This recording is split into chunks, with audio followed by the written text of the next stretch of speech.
जय श्री कृष्णा। श्रीमद् भगवत गीता के 10वें अध्याय का महात्म्य। भगवान शिव कहते हैं, सुंदरी, अब तुम 10वें अध्याय के महात्म्य की परम पावन कथा सुनो, जो स्वर्ग रूपी दुर्ग में जाने के लिए सुंदर सोपान और प्रभाव की चरम सीमा है। काशीपुरी में धीर बुद्धि नाम से विख्यात एक ब्राह्मण था, जो मुझ में प्रिय नंदी के समान भक्ति रखता था। वह पावन कीर्ति के अर्जन में तत्पर रहने वाला, शांत चित्त और हिंसा, कठोरता एवं दुस्साहस से दूर रहने वाला था। जितेंद्रिय होने के कारण वह निवृत्ति मार्ग में ही स्थित रहता था। उसने वेद रूपी समुद्र का पार पा लिया था। वह संपूर्ण शास्त्रों के तात्पर्य का ज्ञाता था। उसका चित्त सदा मेरे ध्यान में संलग्न रहता था। वह मन को अंतरात्मा में लगाकर सदा आत्म तत्व का साक्षात्कार किया करता था। अतः जब वह चलने लगता, तब मैं प्रेमवश उसके पीछे दौड़ दौड़कर उसे हाथ का सहारा देता रहता था। यह देख मेरे पार्षद भृंगी रीति ने पूछा, भगवान, इस प्रकार भला किसने आपका दर्शन किया होगा? इस महात्मा ने कौन सा तप, होम अथवा जप किया कि स्वयं आप ही पद पद पर उसे हाथ का सहारा देते चलते हैं? भृंगी रीटिका का यह प्रश्न सुनकर मैंने इस प्रकार उत्तर देना आरंभ किया। एक समय की बात है, कैलाश पर्वत के पार्श्व भाग में पुन्नाग वन के भीतर चंद्रमा की अमृतमयी किरणों से धुली हुई भूमि में एक वेदी का आश्रय लेकर मैं बैठा हुआ था। मेरे बैठने के क्षण भर बाद ही सहसा बड़े जोर से आंधी उठी।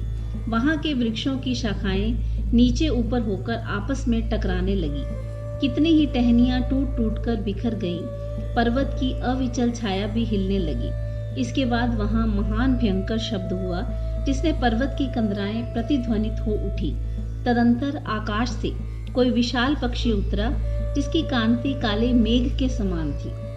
वह कज्जल की राशि, अंधकार के समूह तथा पंख कटे हुए काले पर्वत सा जान पड़ता था। पैरों से पृथ्वी का सहारा लेकर उस पक्षी ने मुझे प्रणाम किया और एक सुंदर नवीन कमल मेरे चरणों में रखकर स्पष्ट वाणी में स्तुति करनी आरंभ की। पक्षी बोला, देव, आपकी जय हो।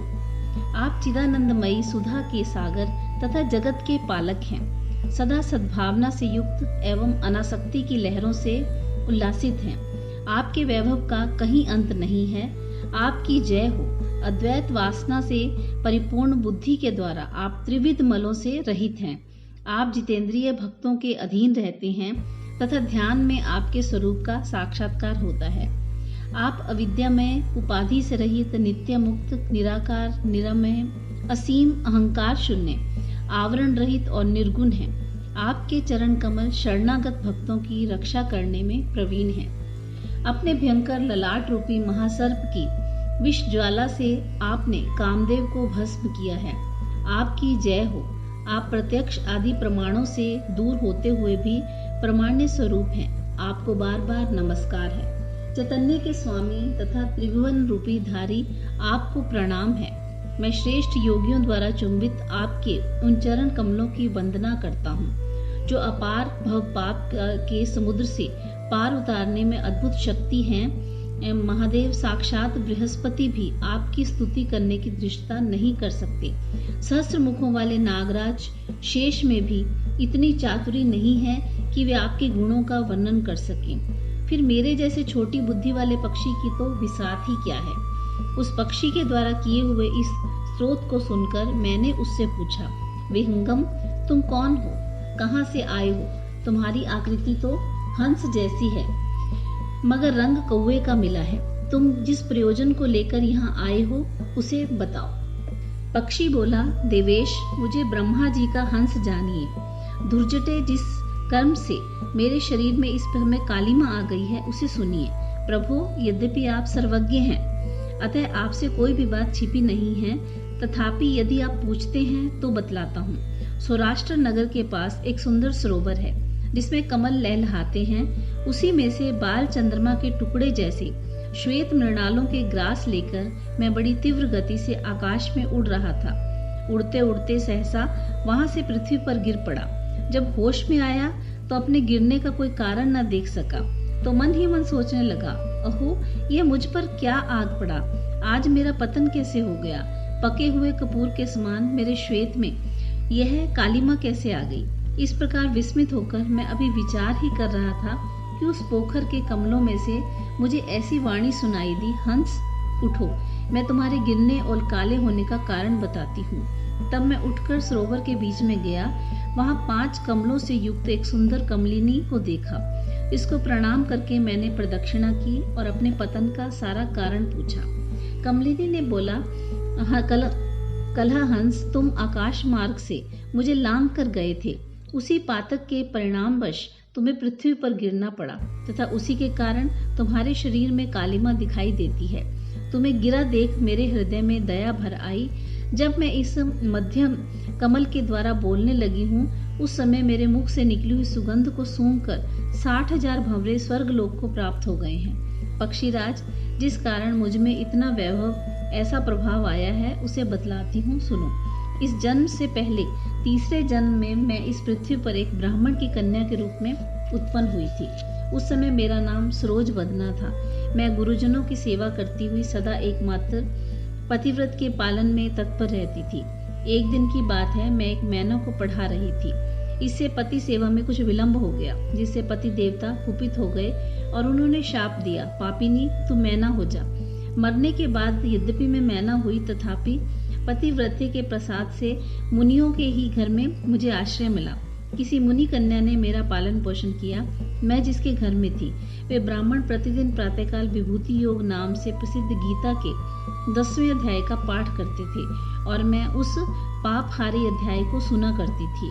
विहंगम काल आने पर मैं मैना का शरीर छोड़कर 10वें अध्याय के महात्म्य से स्वर्गलोक से अप्सरा हुई और मेरा नाम पद्मावती हुआ और मैं पद्मा की प्यारी सखी हो गई।